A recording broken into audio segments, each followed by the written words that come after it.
Warren Buffett's name has been associated with legendary long-term financial success for decades. After all, Berkshire Hathaway, BRKA 0.75%, BRKB 0.79% has evolved from a New England textile company that he bought out in the mid-60s to an international corporation with shares selling at around $500,000 each. Without any direct engagement in what is traditionally seen as one of the most dependable methods to generate enormous wealth, real estate, Buffett and his investment partner Charlie Munger have developed an empire of hundreds of firms, and Buffett has become one of the richest people on the planet. In that aspect, though, he does have some expertise to contribute. In a 2018 letter to shareholders, Buffett lays out his real estate investing philosophy, telling two stories, one about a failed farm he bought in Nebraska in 1986 and the other about a piece of commercial real estate next to New York University that he bought from the Resolution Trust Corp. in 1993 after the savings institution that owned the property failed.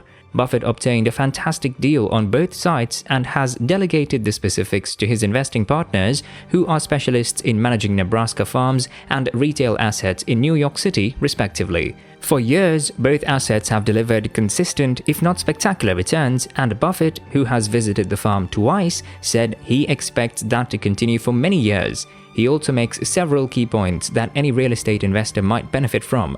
They're worth reading, but there are two key points to remember. You must be familiar with numbers, money, and funding. Expertise isn't required beyond that, but understanding your limitations is. Property managers can help with that. Concentrate on the asset's long-term productivity rather than its short-term price fluctuations. If you don't have a clear understanding of the options, move on.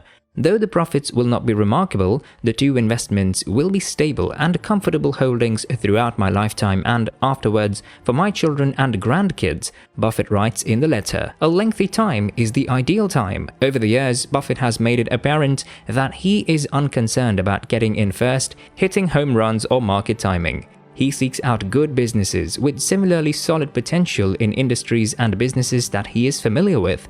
And if you want to invest in real estate in that manner, sensibly and for the long term, there are a variety of ways to do it. Real estate investment trusts, REITs, for example, possess income-producing property and are required by tax law to distribute at least 90% of their taxable revenue as dividends. Store Capital is one of the companies in which Warren Buffett has a significant position, Store 0.19%.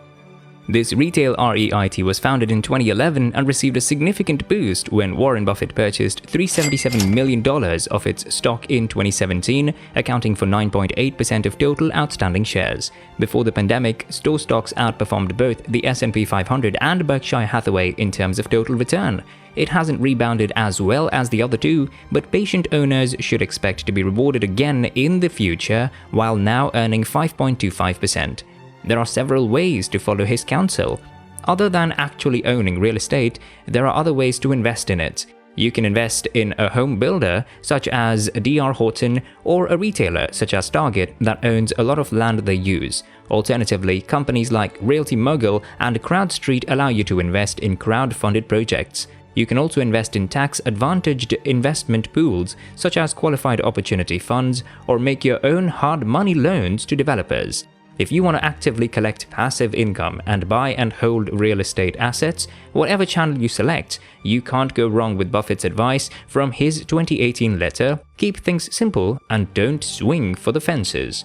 Where should you put $1,000 right now?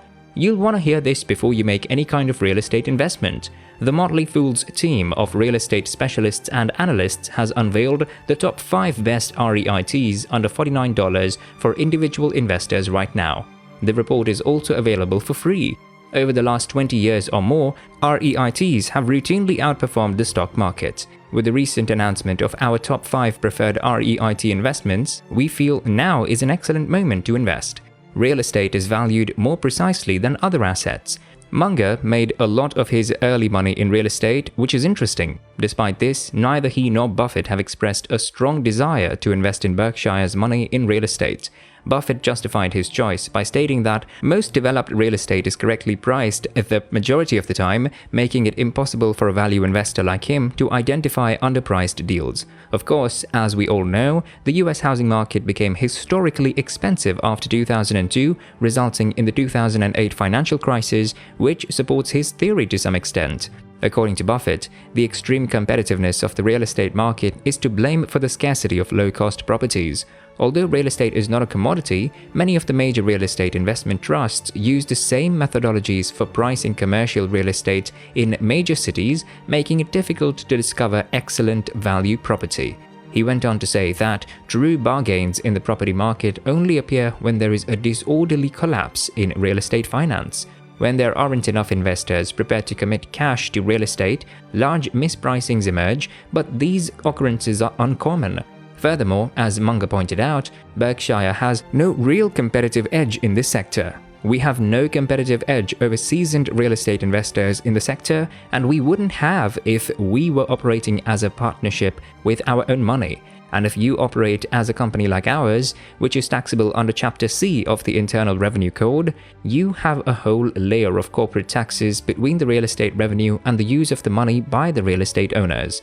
As a result, real estate is a poor investment for us by its very nature. To put it another way, there are two reasons why Berkshire avoids this area. For starters, they don't have any meaningful informational advantage in an already saturated industry.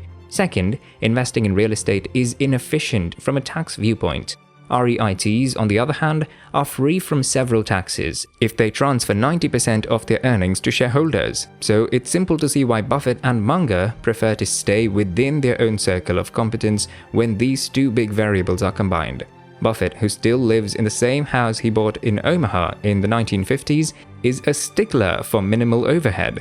Excessive expenses, he says, are a symptom of weakness and poor management. Self-storage is one example of a real estate business with little overhead and costs. Remember that it's the property's net income, not the gross revenue that counts, and a pricey high-rise office building isn't worth much as an investment if it has expenditures that wipes out all profit. Warren Buffett is a firm believer in diversification, or the capacity to reduce risk by investing in a variety of assets rather than just one. Mutual funds work on this principle.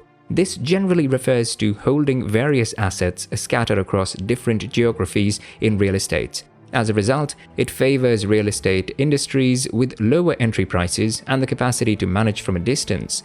Mobile home parks and billboards are two excellent examples. Warren Buffett once predicted a recession would occur when dark clouds will dominate the economic skies and they will temporarily shower gold. It's critical that we hurry outside the washtubs, not teaspoons, when such downpours come.